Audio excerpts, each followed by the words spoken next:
What's going on YouTube? My name is FG3000. I'm back in the place to be, and welcome back to Exos Heroes on this very late night down here in Austin, Texas. In today's video, I want to give you guys an account update, kind of show you where I currently stand, and of course, what type of things I am planning for the immediate future. So let's go ahead and get started. But before we do, I do want to kind of give you guys a quick overview of where I stand on the Core Fiesta. Core Festa. This actually says Core. I've been saying Core Fiesta this entire time. It's Core Festa. You know what? I'm gonna keep on calling it Core Fiesta because it makes me feel better. All right, so here's where I currently stand in the Core Fiesta. So here on day one, I need to do another Air Squadron attendance. Apparently, I missed one. My bad, guys. Over here on day two, pretty straightforward. Just knock out your dailies. This forest exploration, I forget to do sometimes. This is when you're on the overworld map and you kind of run around in a forest. Sometimes I forget to do this, but you can get multiple of these per day to spawn. So hopefully I can knock that out.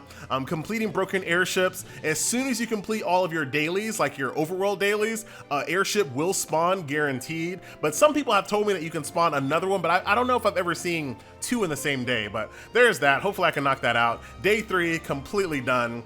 Day four, I still have to do my explorations, more dispatch, daily quests. So hopefully I can get a little bit closer to knocking those out. That shouldn't be too big of a deal. And if I need to kind of boost these up a little bit, maybe I do 1 hour dispatches as opposed to 7 hours. That's really what I always do because I'm lazy. So I know I can knock that out if I need to. Day five, completely done. Do need to craft some power of the wings of the door of creation. I know this is a point of contention for a lot of people there. So hopefully we can figure that one out. We do have 8 days. So even though we're gonna be on day 7 tomorrow, we're still gonna have an additional 7 days after that as well. So hopefully it's not that bad. Here on day 6, participate in Holy Dragon Grounds, almost done there. These are all dailies. Now this is gonna be the bane of my existence. I don't even wanna do this. I don't even wanna do this. But that's that snake game, I guess, so whatever. And then last day, Hero Transcendence, easy. Complete the Heroes Challenge. Oh, this is the one where you can go, I've only done 2? I think this is the one where you go to Reddit and you look up the Hero Challenge answers, like you basically copy off of someone else's paper. I think that's what that is. I'm shocked that I've only done 2. Obtain hero, easy. Weapon, easy. And purchase equipment at the exchange, that's annoying. That is super annoying because I don't want to buy any of these things. I don't want to buy any of them. I guess I'll wait for some really cheap blue gears and then I'll buy those, but I'm past the point of buying gear out of this thing. I'm only buying upgrade material. So that is where I currently stand in the Core Fiesta. If you take a look at the Exos Pass as well, right over here, level 14, I'm probably gonna knock this out a little bit later in this video. So doing well. What does it go up to again? Level 30. We still have 18 days left. So I mean, I still kind of stand by what I said before. I think $9 to $14 would have been a perfect price for this, just due to how trickly, that's the word I'm going to use, how trickly the rewards are. It takes forever to get things. It doesn't really feel that impactful. Yes, it's great to have these little extra rewards in the background popping off, but I think for the price that it is, it should have been more like impactful. Like you should be like looking forward to this every single day. For right now, it's just something that you do. So I feel like $9, $14, right around that price point for this same level of battle pass, I think is fine. And actually, let me clarify that real quick. I don't think that they necessarily need to make the pass worth $30.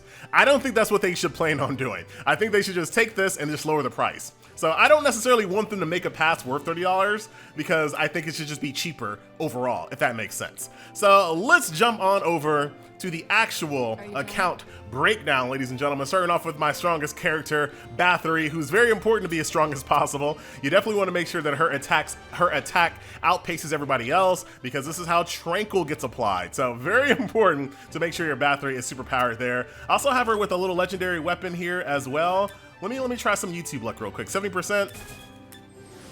Super expensive to do this, by the way. Skip that animation. Ah, come on!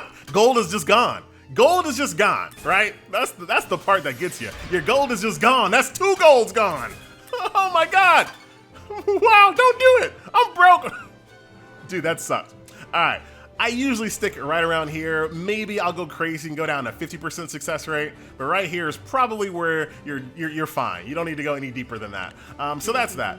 So Bathory, my strongest character, definitely one of the most premier characters in the game, period. In almost every instance of the game, adding a Bathory to your lineup is nothing but a win. Massive AoE, not to mention Tranquil. Everyone can die an additional time. Very, very good character here. What I want to do going forward, though, I really want to, now that I found finally gotten myself in a position where I'm starting to get a lot of faded gear on all of my characters. Now it's time for me to start min-maxing.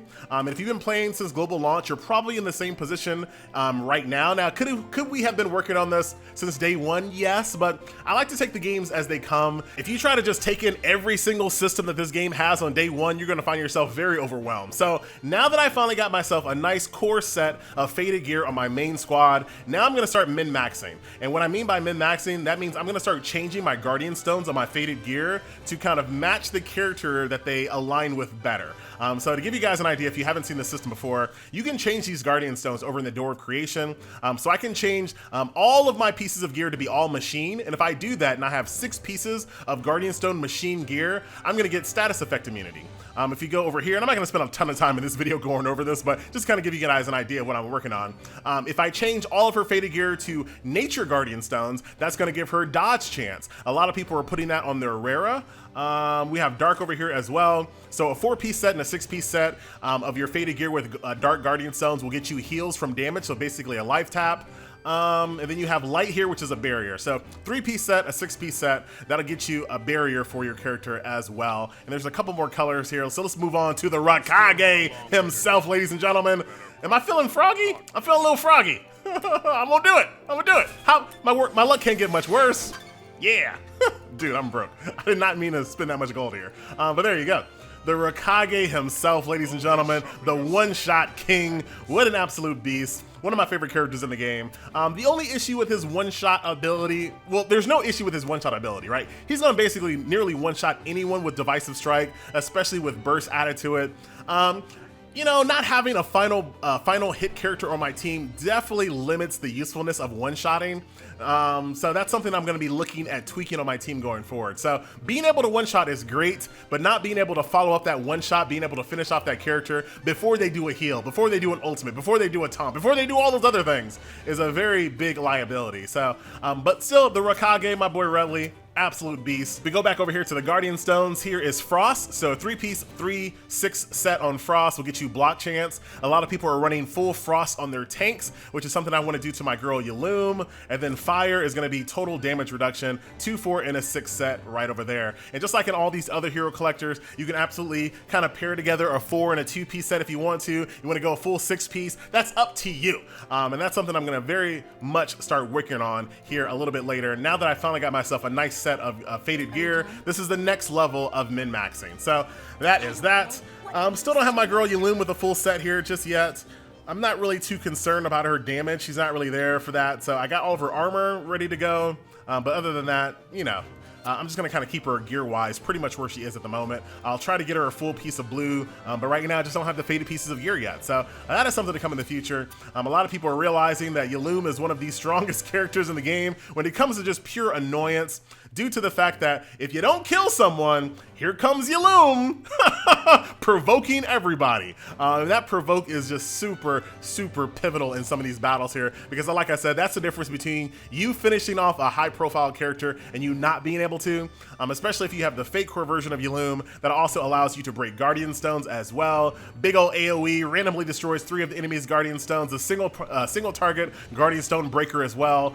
This has allowed me to get away with a lot of fights I should not have been able to get away with due to the fact that FG was being dumb and already triggered Dragon Blood way too high. So there you go. Annie though. Always brings victory. Our girl Annie, MVP, ladies and gentlemen. What a great character. What a nice turnaround. I cannot wait to see more of these legendary buffs to get a lot more of these characters into the meta. Annie was an absolute godsend against the counter Dragon Blood meta. So being able to put Burning Soul on your fastest speed character, giving them that crit, giving them that damage immunity, giving them that mana, most importantly, basically allows you to one-shot one Dragon Blood unit right off the bat, or some type of high-profile unit. So Annie, a really great character. Not to mention her silence. Underrated. You don't hear enough people talking about her silence. Very, very good. And she also has a burst on her ultimate as well, so she can get the job done if she needs to. Shout out to the girl, Annie, in the place to be. Second best waifu in the game, ladies and gentlemen. You love to see it. Moving on to Anastasia. So everybody knows about her. Very great character. Frontline unit. So she's going to be taking damage. She's going to be generating mana. She has lots of triggers when you start getting low on health. The heal, the Dragon Blood, the Divine Baptism, which literally one skill, you're back into the game. If you can pull this off after you've taken a bunch of damage, this literally puts you right back into the game. And if you need to finish someone off, you always have a little bit of Judgment Day action. Very good character, one of the best Dragon Blood characters in the game still. This character is going to get you through a ton of content. So shout out to the girl, Anastasia. And here is Rara. I'm still working on her, still trying to get her there. Like I said, my dream here is to get her a full nature set here to just really abuse her dodge chance and just go crazy with her. So more to come on her. Once again, she's another Dragon Blood unit with the ability to make you miss, to make her dodge. She's a very good character. Not to mention if she's paired up with Bathory, that's even more damage with Bite. Very, very awesome. Galactic Baptism with the penetration action along with Burst. And she's very good at soloing other Dragon Blood units. So if you wanna, if you're finding yourself in PvP going against a 1v1 Dragon Blood situation, Rara is a very good choice for that. Magi, you know, great character. I feel like she was definitely a skippable banner. She's an AoE beast, so let me not take that away from her. When you're going through PvE, when you're going through Fire Day, very good character. When you're fighting the dragon as well, she can multi-hit on her ultimate. So very good character, but I do think that she was definitely skippable. Speaking of skippable, we also have Bailey, same exact concept. In PvE, the guy is a beast. AoE, damage over time, this guy is a Dark Guardian Stone Breaker, all right? Very good character, Dragon Blood once again, but I would also say a very skippable character. Number one Lolly in the place to be, love to see her, very, very awesome. Unfortunately, you know, she has thrust, which makes her kind of a liability. It's great to basically counter someone, do damage, and stun them, but unfortunately in this current meta, that's kind of a liability. Her skill 1 is also an AoE, which is a liability, and her ultimate doesn't have burst, so while it does a good amount of damage, it doesn't do enough damage to kind of rival some of the DPS units. So still a good character, still definitely Team 2, Team 3 material for sure in PvP. Nature Day, I was gonna say Green Day if you want. Very good character, but she also needs to be paired up with another, I think it's Garf. I think Garf is the person that you're supposed to have. I think it's Garf, I believe, but I don't have the person that she's supposed to be paired up with, so she's still not max value just yet. So more to come on her, I hope to see. Baraka in the place to be, pretty boy Baraka. Glad I got this character. This character does have final hits, so if you can get him to the level that he is super powered up, allowing him to one-shot someone and then finishing off that character with final hits, this guy is going to be your man, all right? Not to mention, I feel like his Fate Core has a lot of future potential. I think in the future, depending on how many Red Waste characters are added to the game, it could really make Baraka a force to be reckoned with when it comes to just giving those passive stats to whoever that character is, or even the legendary characters that are already in the game. So, you know, this is kind of a gamble character. You would only really go ham on this banner if you're gambling on the fact that a new Red Wasted unit is going to be added to the game that's really going to take advantage of these passive bonuses. So maybe not. We'll see if that gamble pays off. I'm not done gambling, so I'm gonna go back into the Baraka banner in a later video, so be on the lookout for that. One of the best light healers in the game, of course. Light, AoE damage, resurrection. I've already blessed mine because I found myself using her all the time, so I was like, you know what? I'm gonna go ahead and bless her. She's a good character, and she makes all the difference when you're going through like Light Day or Light and Dark Day. She allows you to be able to put the game on auto, right? So right now there's still a lot of special stages on Light and Dark Day that I can't auto completely just yet. Having her on the team makes it a lot more likely. Not always guaranteed, but more likely. So Bernadette, good old Bernadette, good character here. I used her a lot in the very beginning. Frostfang, you guys, this used to be my single target, like, killer ability until everyone got strong. Still a good character though. If you take a look at her Head Dragon Knight and her Dragon Scale of Order, this is a character you're gonna use quite a bit on Dragon Day. Chati, yo, absolute underratedness. The protect on the passive, the Dragon Scale of Orderness. All right, a very good character to have on Dragon, but still a very good character to use in PvP as well. Can protect your entire backline with the barrier, and then Miracle Shooting Star, very low cost mana, single target sleep. If you see someone about to destroy you, put him to sleep, worry about him later. Very, very good character. This guy, I got soloed by, I guess, his Fate Core version the other day, and I don't know how it happened because I really don't use him. More to come on this guy. Like, I think it was his fake core version that completely destroyed me, and I could not kill him. He was like nearly unkillable. But yeah, very, very cool character. Love to see more of him, especially considering his prominence in the story. Hope to get his fake core one day. Sabrina, absolutely awesome on Fire Day. Big ol' AoE, great damage, counter, one of the best battle stances I've ever seen. Look at the disrespect. She doesn't have to hold her weapon with full grippiness. All right, she don't have to fully grip her weapon, ladies and gentlemen. She just barely holding that thing. There, very nice, very cool character. Diva, we talked about her a little bit earlier. We're all gonna get her fake core for free as long as our alliances act right. I know that, like I said, I know it's gonna be a point of contention for a lot of us here, or squadrons, I should say.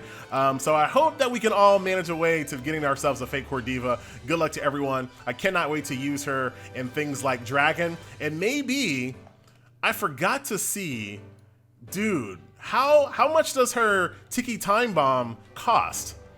Because what if I put her on my team with the Tiki Time Bomb with her fake core version, pair her with Annie, single target beast, along with a little final hit action. Very, very nice. We're not gonna go through every single one of these characters here, but kind of some more highlights, more thrusty action there. Not a terrible character, lots of shock here, so very good stuns as well. Kind of going back to what I was saying, I really like about Chadi, being able to just take a character out of the lineup, shock them, sleep them, whatever is very beneficial.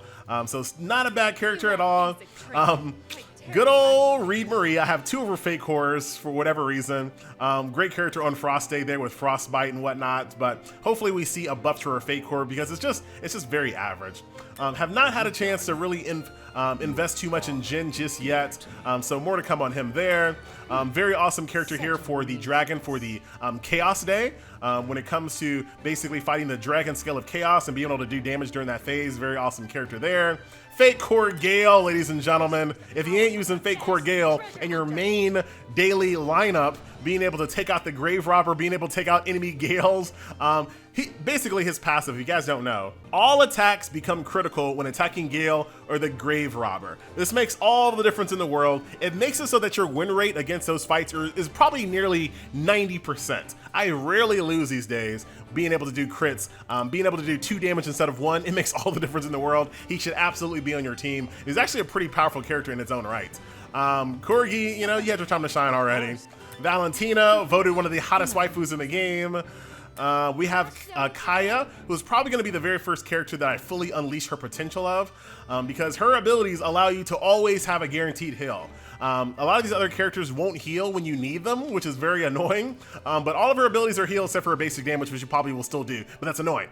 So guaranteed heals, first aid, she's probably going to be my fully first unleashed character. And then we have Emma here, who I use on lots of the Dragon days due to the fact that she has the soul capture ability here, which deals damage, but most importantly, it also decreases the target attack by 59% of her own attack by 9 turns. So also very helpful when it comes to the Dragon raid as well. Who else is kind of important here? Mahar, the guy who always stocks all of my faded pulls. He is always there. Mr. Pitbull, Mr. Worldwide, a pretty great tank once again for Fire Day. Thrust always comes in handy. Definitely a character that you have to have once again when it comes to Dragon scale of Chaos damage. So everyone needs to be powering this character up for sure. My girl Wilkes. Wilkes is a good character. I don't really like how the AI uses Demon's Realm way too much. But this right here, 0 cost, AoE, dark damage over time. This is a fantastic ability. And look at this, honorary forehead gang gang bang bang member. You love to see it. Iris, another great character. We don't really talk about her a lot, since a lot of us are not playing in the beginning of the stages too much anymore. But being able to grant a barrier as well as give mana is a very good ability. I didn't join the Zeon craze, so my Zeon just a regular old crusty Zeon. Nothing to speak of too much there. I think he has to be paired with Rachel, who I don't have, so haven't been really using him too much at all. I know a lot of people swear by Adams. I think his hamster version, so maybe if I get some hamsters, I'll use them one day. Let's see what else here. Scarlet, very good character for Fire Day once again. AoE beast. Astarte, one of the strongest single target damage characters in the game. You can also unleash her power, unleash her potential, make her even stronger. So very good character. Reckless scratching, counter attacks, very awesome character. But once again, counters, thrust are kind of the liability when it comes to the current meta. Who else is important here? We should see his fate core coming up very soon. So we'll see what type of difference that makes on this character. I almost never see him in PvP whatsoever. Haven't even really used him, so more to come on that there. And I think that about does it here. We know that Digas is going to be getting one of the swimsuit skins. So I know a lot of people really love Digas. Very cool pure tank here. So swimsuit edition on the way very soon. I really do like Cernando. What a cool character. But I think that about does it here. Anyone else that is worth really talking about? I know a lot of people swear by her as a frontliner, Lepin, but I haven't really had a chance to use her too much. Yao, shout out to the Hyuga clan. Haven't really used her too much at all. And then Mr. Dual Rifle Face here. Eventually, I guess I'll use him because I have so many freaking copies of this freaking guy. Wait a minute, is that the right one? Yeah, I have like 99 copies of this person here that all happen in one summon session. So I guess I'll make use of Kinbera one of these days.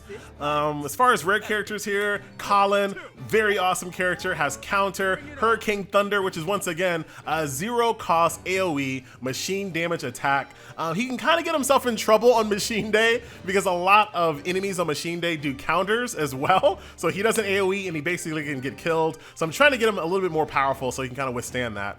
But definitely a character you definitely want to have just due to the fact that he allows you to break Machine Day quite easily. This guy, for whatever reason, is super fast.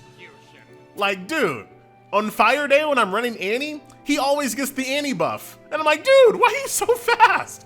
I mean, he's not a bad character per se, but him getting extra mana doesn't really do much of anything for me. So for whatever reason, very cool design though. Absolutely love his design. Love this guy's design as well. Hope to see more of him in the future. But that is about it. Here is the, of course, our official mascot of the Forehead Gang Gang Bang Bang action. Our girl, Monica in the place to be. And I think that's it. Everyone else, I haven't really invested in. Even my girl, Austin, Texas, only because I can't pronounce her name, so I call her Austin, Texas. That's why. So that will do it. Ladies and gentlemen, boys and girls, I've been having a ton of fun playing Exos Heroes, and I'll pretty much never say this, but I plan on playing Exos Heroes for a very, very long time. It's too much fun, and not to mention, not only is it fun for me, it's also, it strokes, oh boy, it strokes my quality of life itch perfectly. Like, it has just enough manual gameplay and just enough automated, along with just enough sweep ticketness to make me feel satisfied every day. The stages that I do have to play on manual feel very rewarding because you get those Stars of Fate. So for me, I don't mind playing special stages on manual because getting those Stars of Fate can dramatically change the amount of power you have. Not to mention, once you hit a certain power level, you can then sweep the stages instantly with no sweep tickets. I do still love watching the gameplay on autoplay just due to the power fantasy, the cool animations, the ultimates. Even though I wish the performance was better, I'm still having a ton of fun with Exos Heroes, and I hope you guys are as well. Once again, my name is FG3000. I do thank you so much for watching. See you guys in the next video. Later.